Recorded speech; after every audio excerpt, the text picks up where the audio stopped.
Film నగర్లో లేటెస్ట్గా హడావిడి చేస్తున్న వార్తల ప్రకారం కాటమరాయుడు సినిమాకు సంబంధించిన పాటల్లో ఒక్క పాట మినహా మరి ఏ పాట చిత్రీకరణ పూర్తి కాలేదని తెలుస్తోంది.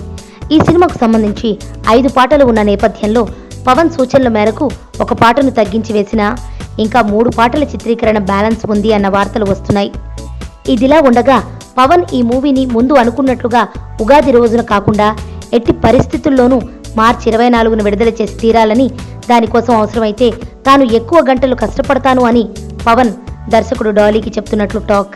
అయితే ఈ మూవీకి సంబంధించిన మిగతా 3 పాటల చిత్రీకరణ విషయంలో శృతి హాసన్ డేట్స్ సమస్యగా మారుతున్న నేపథ్యంలో దర్శకుడు డాలీ పవన్ ఇచ్చిన టార్గెట్ డేట్కు ఈ సినిమాను ఎలా పూర్తి చేయాలి అని టెన్షన్ పడుతున్నట్లు వార్తలు వస్తున్నాయి.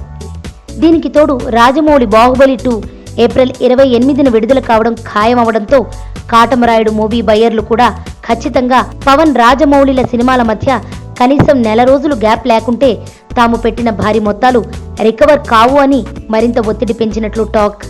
దీనితో ఏదో విధంగా కొన్ని సీన్స్ తగ్గించి ఒక పాట తగ్గించి పవన్ కాటమరాయుడు మూవీని పూర్తి చేయమని చెబుతూ ఉన్నా ఈ మితిమీరిన కంగారు అసలుకు మోసం తెస్తుందని, అందువల్ల ముందు అనుకున్న ఉగాది రోజుకే ఈ మూవీని విడుదల చేద్దామని దర్శకుడు డాలీ పవన్ కు నచ్చ చెప్తున్నట్లు వార్తలు వస్తున్నాయి.